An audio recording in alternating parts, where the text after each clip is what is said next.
Bapak Iskandar Abdul pengacara, ada agenda di gedung DPR RI sekarang. Ya, terima kasih rekan-rekan media ya, bahwa saya hari ini ke gedung DPR RI untuk menemui anggota DPR, namun anggota DPR lagi reses sampai tanggal 15 Januari.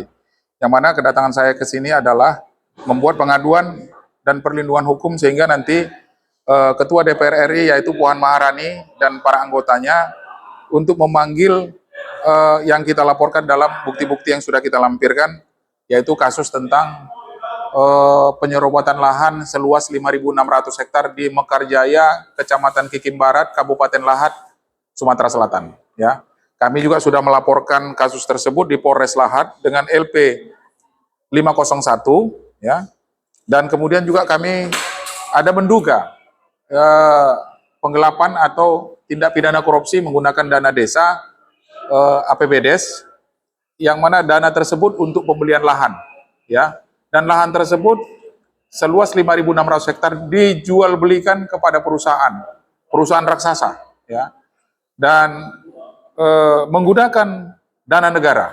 Apakah ini ada laporan pertanggungjawaban? Sudah kami laporkan ke Polres Lahat, dan kemudian kami minta kepada Kapolres, Kapolda Sumatera Selatan, dan Kapolri nanti untuk melakukan pemeriksaan semua orang-orang yang terlibat yang menggunakan dana desa tersebut, yang mana dana desa tersebut sejak tahun 2012, 2016, dan 2017. Ya.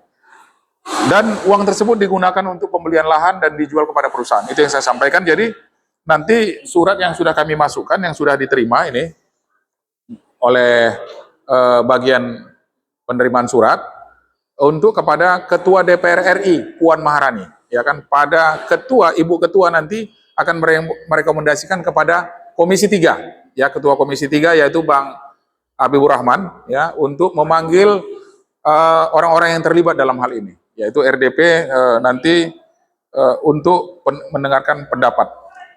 Nah, dari ini transmigrasi ini sejak tahun 1981, tadi saya juga sudah komunikasi dengan Sekdes. Sekdes itu dia tidak dilibatkan penggunaan dana desa tahun 2016-2017, sehingga dia tidak mengetahui.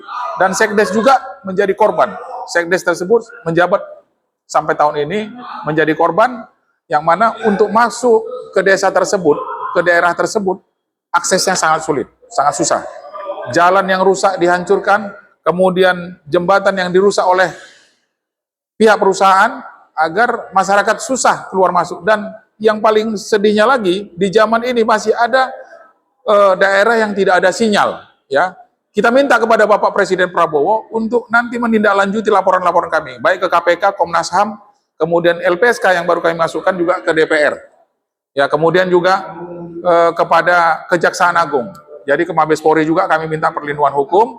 Jadi mudah-mudahan nanti Bapak Prabowo, Presiden Republik Indonesia, yang saat ini, ya, pada saat janjinya kepada kita semua, kepada masyarakat untuk membela dan membantu orang-orang yang tidak mampu. Jadi barangkali itu kami minta nanti kepada Bapak Ibu Ketua DPR merekomendasikan kepada Ketua Komisi 3 untuk melakukan RDP pemanggilan semua orang-orang yang terlibat dalam hal ini. Terima kasih.